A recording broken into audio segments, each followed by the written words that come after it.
If you stare at the skies long enough, you're going to see a lot of really weird things happen.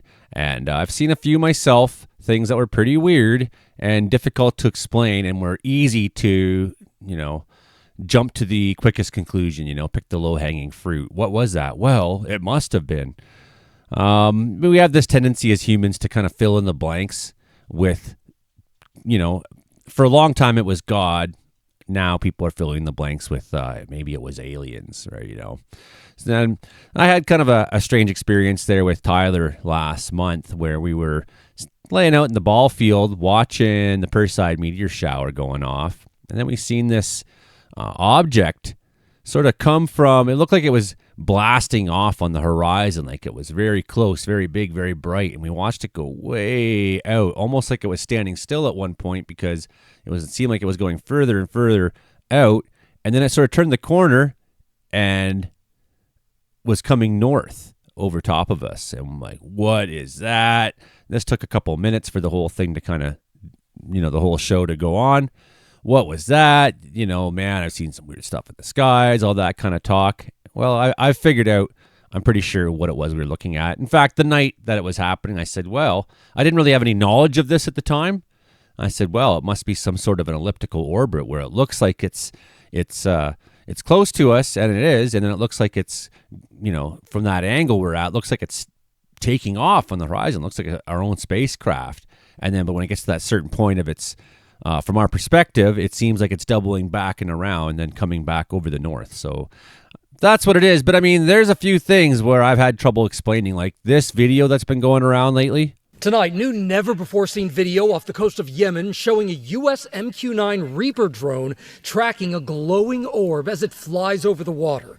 Now watch closely as a different U.S. drone drops a Hellfire missile on that fast-moving orb. The missile appearing to bounce off the object, doing very little damage. The orb then zipping away unfazed. Does sort of send it off kilter, though. Shown during a congressional hearing today on unexplained anomalous phenomena. That's the official name for UFOs. Do you solemnly swear? Several service members giving their own eyewitness accounts and reacting to that new video. Does this video scare you guys? Yes or no? Yes. Wiggins? Yes. Yes. And there are big questions right now. Why was that missile fired? Did that object pose any hard to risk, explain. or is there any other explanation out there? I got to admit, I am somewhat confounded by this video. I don't have an explanation for it. I don't know what we're looking at. I don't know if it's a competing nation's technology. I don't know where the video was shot. I don't know why they fired the Hellfire missile. I don't know a lot of things about what I'm seeing here. I don't know if it's aliens from another planet or dimension. I don't know if it's humans from the future traveling backwards. I don't know. And I will admit, there's a couple cases like this where it's really hard to explain away, where there's some pretty solid evidence that there's things flying around that we have no idea what they are. 17 things commonly mistaken for UFOs. BBC Sky at Night magazine writes here. Nice lenticular cloud. We see them in BC fairly frequently. Seen a bunch just not that long ago. Last week, I believe it was. Okay, well, let's see what their 17 things are that people mistake for alien spacecraft. Number 1, military spacecraft, top secret spy planes. Meteor fireballs, a yellowish object flying out of nowhere. Lens flare. Maybe if you've been observing for a long time, you'll be aware that light sometimes bounces off the lens in your camera. Some flares can look like solid objects and they're accidentally framed in the right place. Might mistake them for otherworldly spacecraft. I don't know.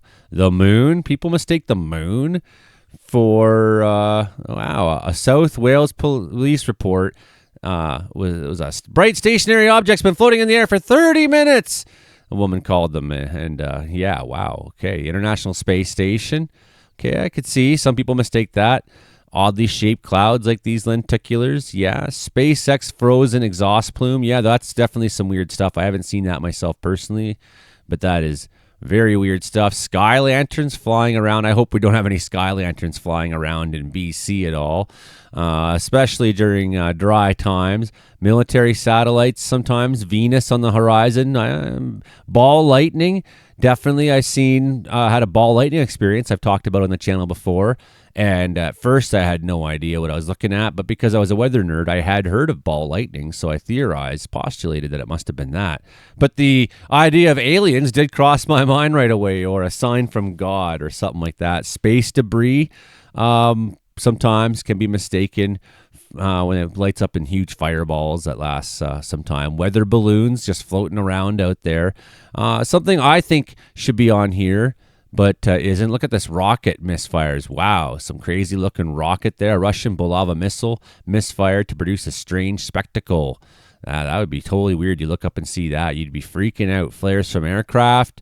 Sometimes I've been mistaken there. Searchlights, especially if they're lighting up in the clouds. Contrails.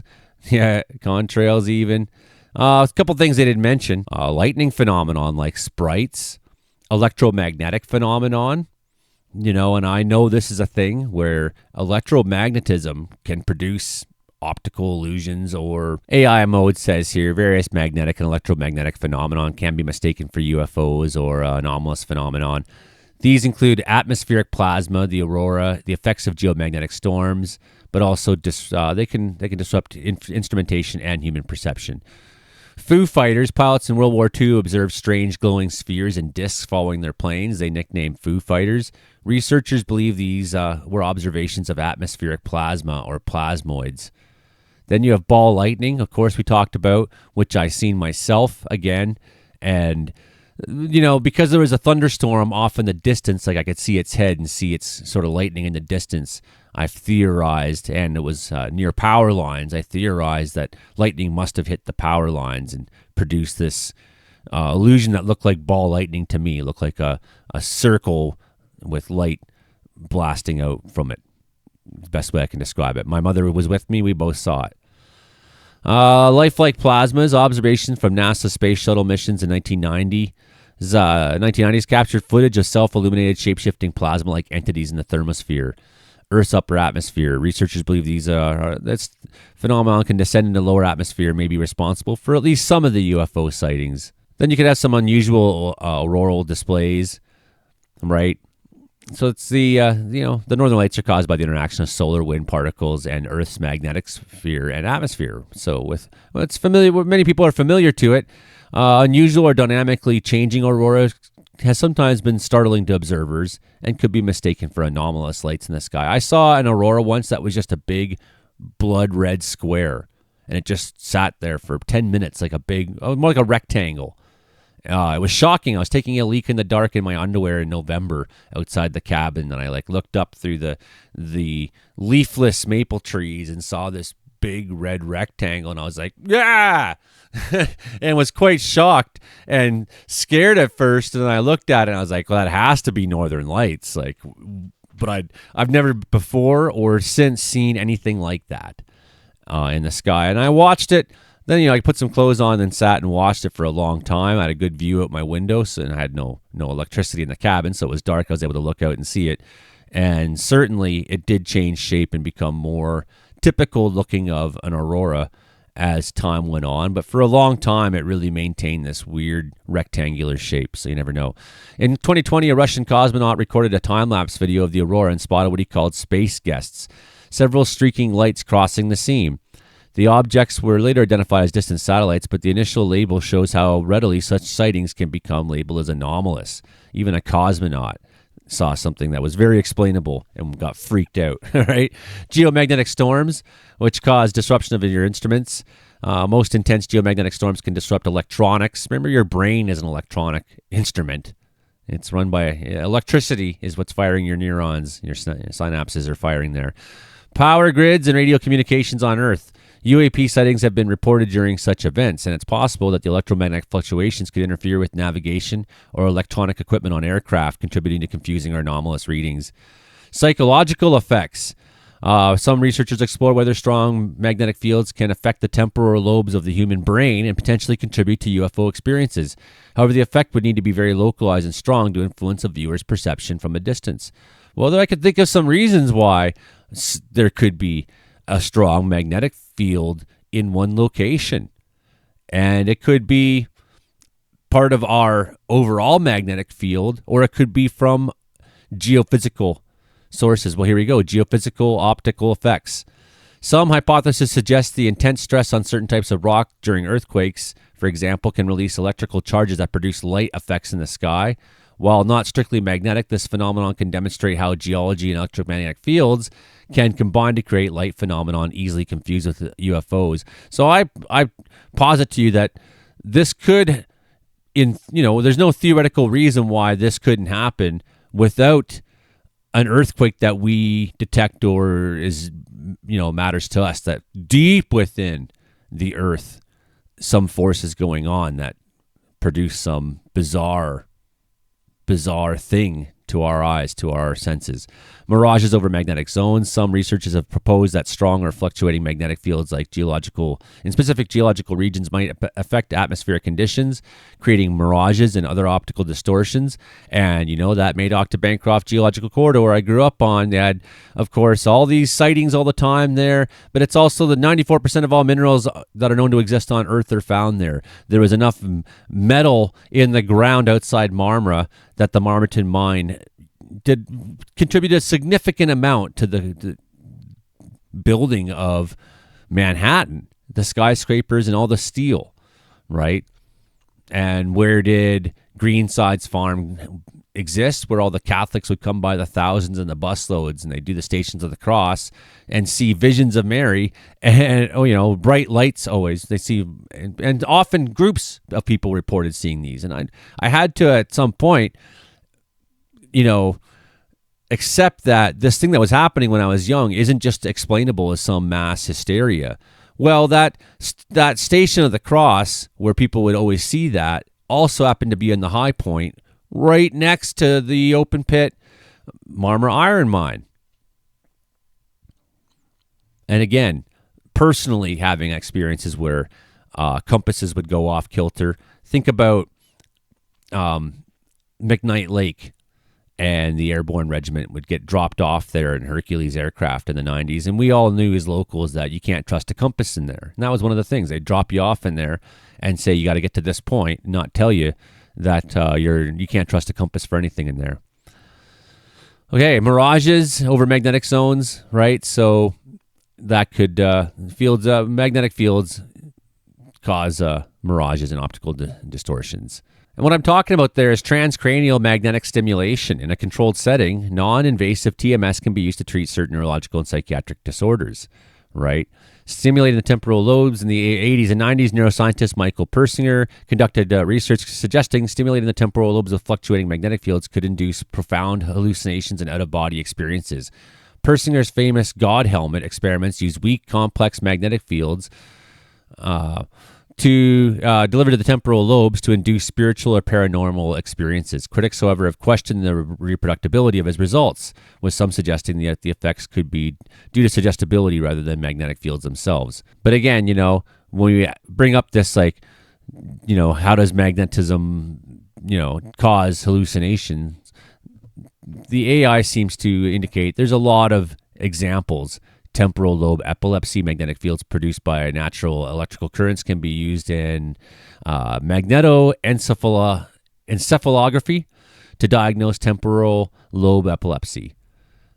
Inconsistent and debating findings, contradictory studies. Many studies on the subject have yielded inconsistent or contradictory results regarding the effects of extremely low-frequency magnetic fields on emotional behavior and brain functioning. Unclear mechanism, the exact biological and neural mechanisms by which external magnetic fields would cause significant changes to perception remain poorly understood.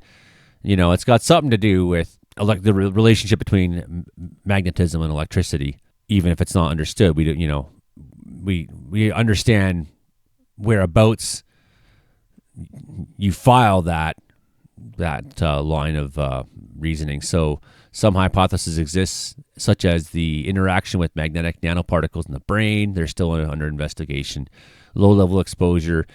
Scientific evidence does not currently support a link between low-level EMF exposure and reported symptoms like anxiety or headaches. Although after getting struck by lightning the last time and it buzzed my head, I've been getting headaches during lightning storms now in a way that is weird and confounding and confusing, and maybe I should talk to a doctor about. So I'm quite certain what we were looking at was One of the satellites, maybe even one of the larger ones, a military one or something like that, that has an elliptical orbit. And it was doing this so it could traverse over the North Pole.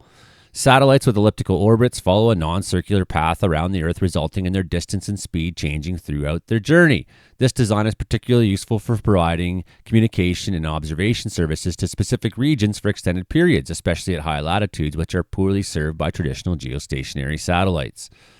So a couple characteristics you'll find that also match what we saw was variable speed. It, according to Kepler's second law, a satellite moves fastest when it's closest to Earth and slowest when it's furthest away. But also, as it's looping back around, it kind of has this effect of standing still, even though it's still properly moving. So if you're looking from our perspective here in this image, now if you took this orbit and put it higher up, kind of like going over top of North America in a sense, from our perspective, it would look like it was taking off for a long time and then at some point just seemed to turn back and loop and go back over the north, right? So that gives you a bit of an idea, some of these diagrams. So that variable speed as it was moving away from us, apogee dwell, a highly elliptical orbit, can be designed so that satellites spend most of its time hovering over a specific region of interest near its apogee. High latitude coverage, this again matches what we were witnessing. The ability to achieve a high latitude apogee over polar regions make these orbits ideal for serving countries or areas far from the equator, like Russia and Canada, where geostationary satellites appear very low on the horizon. Frozen orbit. For long-term orbital stability, HEOs often use a specific inclination of 63.4 degrees. This special angle, known as the critical inclination, minimizes the gravitational perturbations caused by Earth's equatorial bulge, preventing the orbit's perigee from drifting over time. So here's some common types of elliptical orbits. Molniya orbit, it's a Russian spacecraft. It's an elliptical orbit with a period of 12 hours. It was pioneered by the Soviet Union for communications and surveillance. It has a high apogee over the northern hemisphere and an inclination of 63.4 degrees. So maybe we were seeing this particular Russian operation. Molniya orbits have been used for military communications, early warning systems, and television broadcasting in polar regions. Then we have a tundra orbit.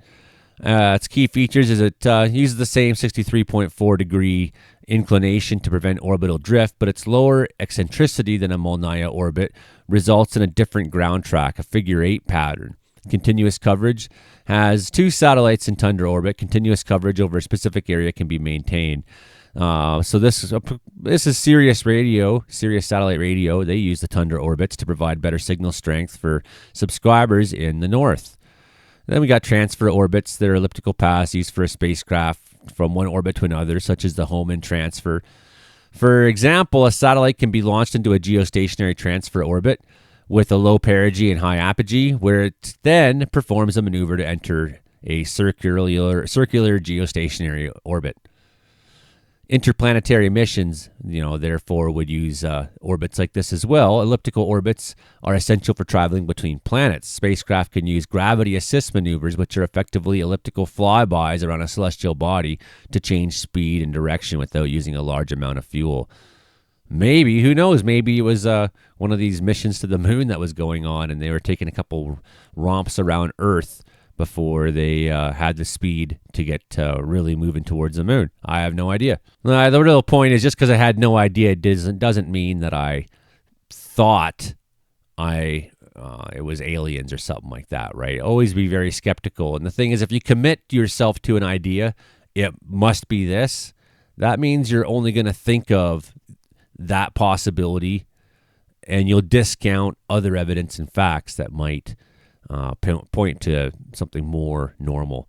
Hit like, share, subscribe. Joey Only Caribou Weather Dude. We'll keep coming back at you with more and more weather and, astrophysical information as much as we can here in the channel. All right, take care, everybody. Bye now.